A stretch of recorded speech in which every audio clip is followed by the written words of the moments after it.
السلام علیکم ورحمۃ اللہ وبرکاتہ۔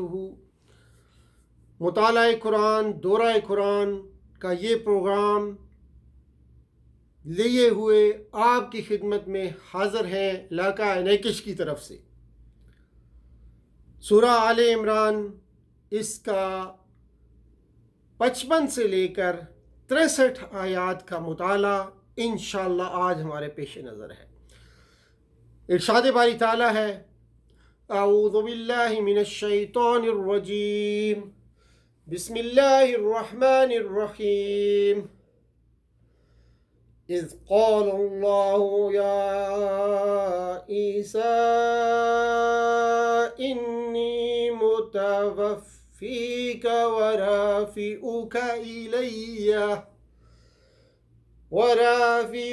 إلي ومطهرك من الذين كفروا وجاعل الذين اتبعوك فوق الذين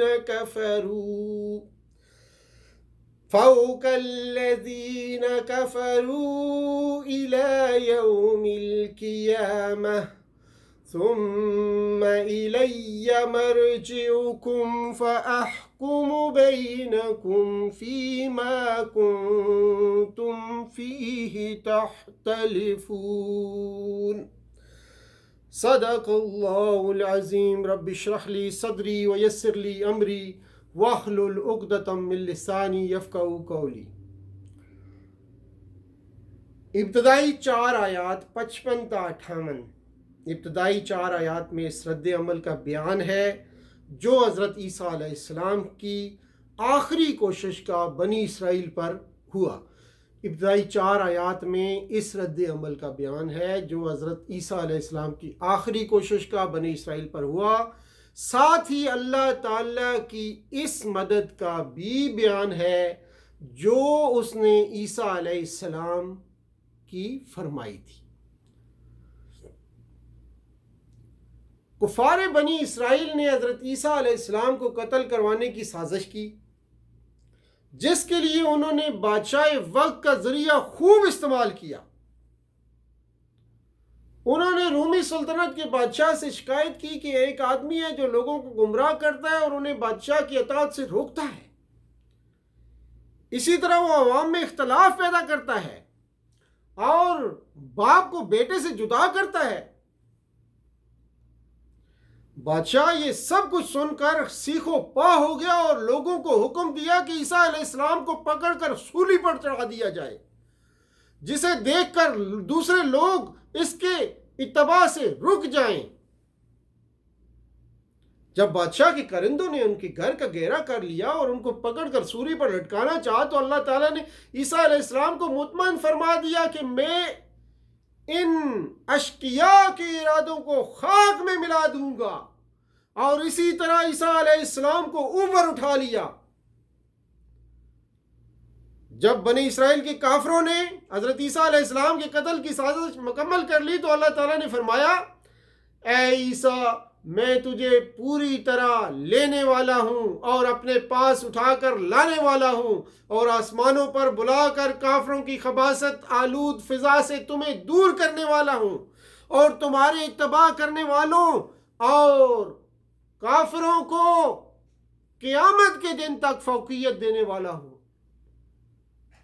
اللہ کی تدبیر اس طرح ہوئی کہ سائنسوں کا وہ سرغنہ جو عیسیٰ علیہ السلام کو پکڑنے کے لیے اندر گیا تھا، اس کو اللہ تعالیٰ نے ان کا شبیہ بنا دیا، جسے لوگوں نے پکڑ کر اس کو خوب اعانت کی اور سولی پر چڑھا دیا، اور پتہ نہیں تھا کہ یہ ان کا اپنا ہی بندہ ہے۔ سبحان اللہ۔ اسی طرح اللہ تعالیٰ نے انہیں قیامت تک کے لیے کفر و ضلالت کی ظلمتوں میں بھٹکا چھوڑا۔ اسی طرح پھر اللہ تعالیٰ نے انہیں قیامت تک کے لیے کفر و ضلالت کے اندھیروں میں بھٹکتا ہوا چھوڑ دیا، اور اسی طرح اللہ کی تدبیر کے سامنے یہ سب بری طرح ناکام ہو گئے، نامراد ہو گئے۔ تو لفظ آتا ہے انی متوفی کا، توفی اس کا مصدر ہے، اس کا مادہ واف آؤ اور یا ہے، جس کے معنی ہے کسی چیز کی تکمیل کرنا، اسے تحویل میں لینا، وصول کرنا۔ یہاں اس کے معنی میں تجھے روح اور بدن کے ساتھ پورا لینے والا ہوں۔ قبضے روح کے لیے اس کا استعمال مجازی ہے، یعنی قبضے روح اس کا اصل لغوی معنی نہیں ہے۔ توفی کا اصل معنی تو تحویل میں لینا ہے، اگرچہ بعض اوقات موت کے معنی میں بھی استعمال ہوا ہے، لیکن وہاں بھی اس سے مراد روح کو اپنے تحویل میں لے لینے کے ہیں۔ متواتر حدیث سے یہ بات ثابت ہے کہ قیامت سے پہلے ضرور حضرت عیسیٰ علیہ السلام نزول فرمائیں گے، صلیب کو توڑیں گے، اسلام کو پوری دنیا پر قائم کریں گے، دجال کو قتل کریں گے، پھر وفات پائیں گے۔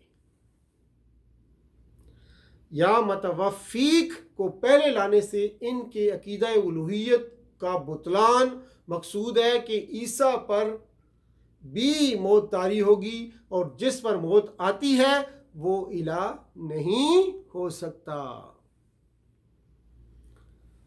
مطہروں کا یعنی تطہیر سے ہے، اور میں تمہیں پاک کرنے والا ہوں، یعنی یہود کے گندے الزامات اور بہتانوں سے تمہاری تطہیر کروں گا، تمہیں پاک کروں گا۔ اس آیت کریمہ میں حضرت عیسیٰ علیہ السلام سے 4 باتوں کا وعدہ کیا گیا ہے، جو تدابیر کفار کے جواب میں یہ 4 باتیں ہیں۔ پہلا وعدہ یہ ہے کہ صلیب کی موت سے بچا کر اپنی تحویل میں لینا۔ دوسرا وعدہ یہ ہے کہ تمہیں اپنی طرف اٹھا لوں گا۔ تیسرا وعدہ یہ ہے کہ یہود کے تمام عائد کردہ الزامات سے پاک و صاف کر دوں گا۔ اور چوتھا وعدہ یہ ہے کہ تمہارے ماننے والے اور سچے پیروکار منکروں پر قیامت تک ہمیشہ کے لیے دلائل و قوت ہر لحاظ سے غالب رہیں گے، یعنی تمہارے ماننے والے اور سچے پیروکار منکروں پر قیامت تک ہمیشہ کے لیے دلائل و قوت ہر لحاظ سے غالب رہیں گے۔ یہ 4 وعدے۔ واللہ لا یحب الظالمین، اور اللہ تعالی ظالموں کو دوست نہیں رکھتا۔ ظلم کی 3 قسمیں ہیں جی، نوٹ فرمائیے۔ اول قسم اللہ کے حقوق میں ظلم کرنا، اسے کفر اور شرک کہا جاتا ہے۔ شرک ظلم عظیم ہے۔ ظلم کی 3 قسم۔ پہلی قسم اللہ کے حقوق میں ظلم کرنا، اسے کفر یا شرک کہا جاتا ہے۔ اور شرک کیا ہے؟ شرک ظلم عظیم ہے، بہت بڑا ظلم ہے۔ دوم لوگوں پر ظلم کرنا، سوم اپنے نفس پر ظلم کرنا۔ ظلم کی 3 قسمیں، اول اللہ کے حقوق میں ظلم کرنا، دوسرا لوگوں پر ظلم کرنا، اور تیسرا اپنے نفس پر ظلم کرنا۔ الذکر الحکیم قرآن مجید کو کہا گیا ہے اس لیے کہ قرآن مجید سے بڑھ کر کون سا ذکر پر حکمت ذکر ہو سکتا ہے، کون سا ذکر جو ہے حکمت بھرا ہو سکتا ہے قرآن مجید سے بڑھ کر۔ عام طور پر جب اللہ از ذکر کے ساتھ الحکیم کو لایا جاتا ہے، از ذکر کے ساتھ جب بھی الحکیم کو لایا جاتا ہے تو اس سے مراد ہمیشہ قرآن حکیم ہوتا ہے، عام طور پر ہمیشہ یہ ہوتا ہے۔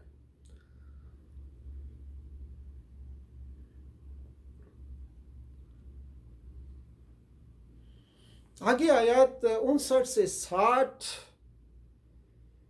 اس میں ہے کہ چونکہ نصارہ کا یہ عقیدہ ہے کہ عیسیٰ علیہ السلام بن باپ پیدا ہوئے، تو اس وجہ سے وہ یہ حق رکھتے ہیں کہ ان کو اللہ کا بیٹا اور اس کا شریک تسلیم کیا جائے۔ آیت کریمہ کے ذریعے ان کے اس بات کی کھلی تردید ہو رہی ہے یہاں پہ، کیونکہ عیسیٰ علیہ السلام تو صرف باپ کے بغیر پیدا ہوئے، جبکہ حضرت آدم علیہ السلام تو ماں باپ دونوں کے بغیر پیدا ہوئے۔ پھر ان کے بارے میں بھی یہی عقیدہ رکھیں۔ فرمایا ان مثل عیسیٰ عند اللہ کمثل آدم خلقه من تراب ثم ثم قال له كن فيكون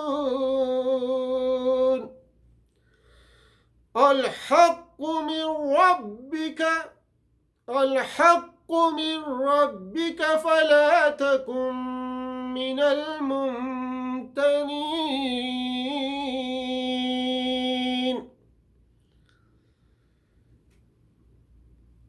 آیات 61-63 میں جو آیت ہے فمن حاجک فیہ من بعد ما جاءک من العلم الی الآخر الآیہ، اس آیت کو آیت مباہلہ کہتے ہیں۔ ہوا یوں کہ جب وفد نجران کے نصارہ مناظرہ کرنے لگے اور عیسیٰ علیہ السلام کو اللہ کا بیٹا قرار دے رہے تھے، نبی اکرم صلی اللہ علیہ وآلہ وسلم نے دلائل کے ذریعے ثابت کیا کہ وہ اللہ کے بندے اور اس کے رسول تھے، لیکن وہ اپنے ضد پر تھے۔ جب ان کا اسرار حد سے آگے بڑھ گیا تو اللہ تعالیٰ نے رسول اللہ صلی اللہ علیہ وسلم کو ان کے ساتھ مباہلہ کا حکم دیا۔ صحیح بخاری کی روایت کے مطابق نجرانیوں نے اپنے 2 سردار رسول اللہ صلی اللہ علیہ وسلم کے پاس بھیجے، مباہلہ کے لیے بھیجے۔ ان دونوں نے آلات کا جائزہ لیا۔ جائزہ لینے کے بعد ان میں سے ایک نے اپنے ساتھی سے کہا ایسا نہ کرو، اللہ کی قسم اگر یہ نبی ہے اور ہم نے مباہلہ کیا تو ہم اور ہمارے بعد کی نسلیں کبھی فلاح نہیں پائیں گی۔ چنانچہ وہ لوگ رسول اللہ صلی اللہ علیہ وسلم کو جزیہ دینے پر راضی ہو گئے۔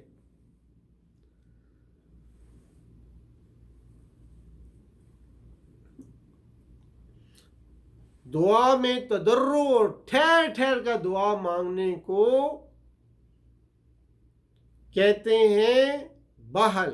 اس کا مادہ بہل ہے، ابتحال اس کا مصدر، اور نبتہل ثم نبتہل۔ اس کے ایک معنی یہ بھی ہے کہ شدت اور زور کے ساتھ فریق مخالف پر لعنت کے لیے دعا مانگنا، اور یہی معنی یہاں مراد ہے۔